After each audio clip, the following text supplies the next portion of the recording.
አንብብ መሐመድ ራሱ መች መጻፍና ማንበብ ይችላል መናገር ግን ይችላል ምን መናገር ይችላል እሱን ማን ይችላል ለመሆኑ መሐመድ የሚለው ምንድነው አምላክ ከሚያወርድለት ቃል በስተቀር ከራሱ የሚለው ነገር የለም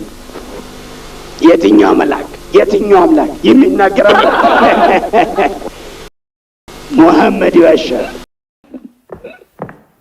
ከተወረደለት መልእክት አንዷን ፊደል እንኳን ሳያስቀር መጻፍ ለሚችሉት ያነብላቸዋል የአላህ ቃል ሳይለወጥ ይተላለፋል ቁርአን ማለት ይሄ ነው መሐመድ ነብይ ነኝ በማለት ራሱን እያስቸገረ ነው መላእክቱ ሲወርድለት ብርድ ልብስ ውስጥ ተወሽቆ አይኑን ጨፍኖ ይንቀጠቀጣል አላላችሁ አዎ ቢሆንም ልቦናው ክፍት ነው ዝም በል ባለጌ ስለ ብልግና ወርገጠው ይሄማ መፍትሄ አይሆንም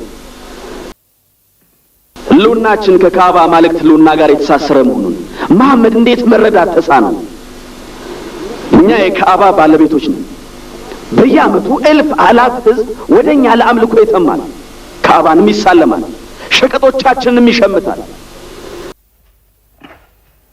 ነገሩ አንተ ጎረምሳው እንደምታስበው ቀላል አይደለም 360 ማለክቶችን በአንድ በማናየው አምላክ የምንለውጥ ቂሎች አይደለም አምላክ ሁሉ ቦታ አለ ትላላችሁ እዚህ ቤት ውስጥ ጣይፍ የስሪብ የመን አይ ነገሩ እንደዚህ ከሆነ ህዝቦች በሁሉም ቦታ የሚያገኙትን አንድ አምላክ ትተው ወደ መካ የሚመጡበት ምን ምክንያት ይኖራቸዋል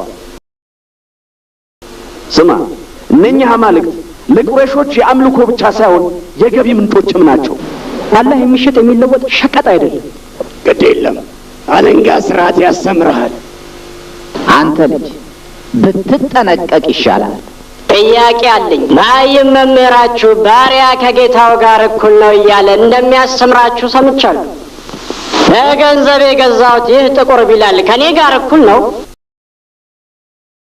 አዎ ሰው እስከሆነ ድረስ የአላህ መልእክተኛ የሰው ልጆች እንደማበጠሪያ ጥርስ እኩል ናቸው ሲሉ አስተምረዋል ይሄ ባሮችን ለአመጽ የሚገፋፋና አጉል ምኞት ውስጥ የሚከታቸው ሐሳብ ነው ቢላል መካ ውስጥ በአንድ ጌታና በወራዳ ባሪያው መካከል ያለውን ልዩነት ለዚህ ጎረምሳ አስተምረው አለንጋ ውስጥ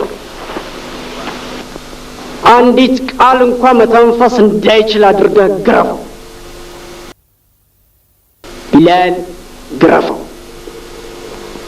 ግረፈው ግደለው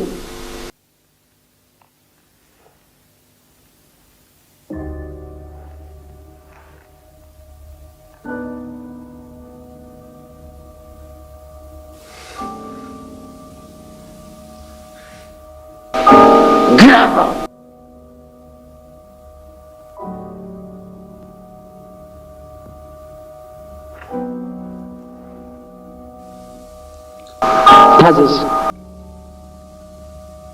ጌታህን ታዘዝ ቢላል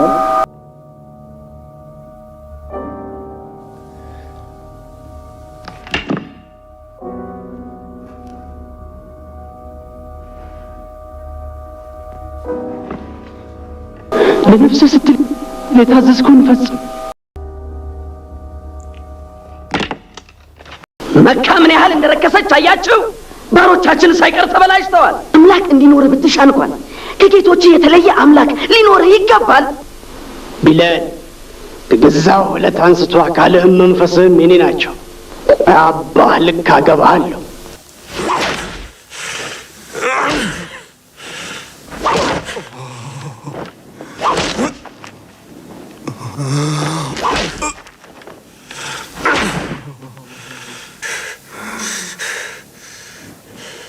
أحد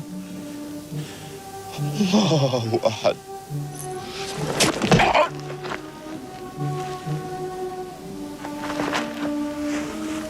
من هو هيال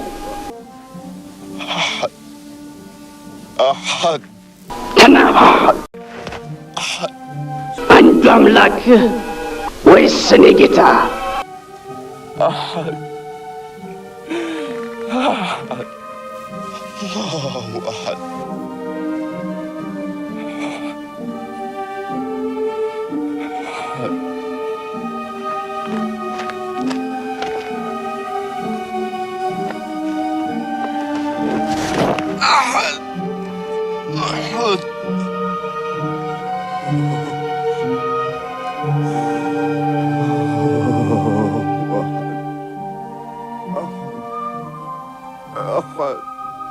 እስካሁን አልበቃው?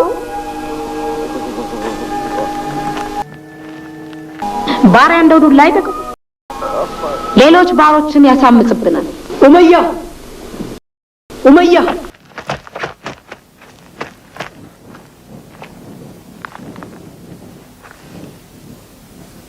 አቡበክር ቢላልን ከዋጋው በላይ 100 ዲናር ጨምሮ ሊገዛህ ይሻል። አትቸኩል፣ ረጋ በል።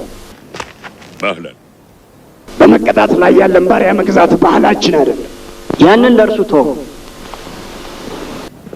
እሺ 200 ዲናር ኡመያ። አቡበክር እርሱ ማለት ሙሐመድ ማለት ነው። ለአንድ ባሪያ ይህን ያህል የሚንገበገብለት ለምን ይመስላችኋል? ወደፊት ከብቶቻችንን እኛው ራሳችን እንድናግድ ነው።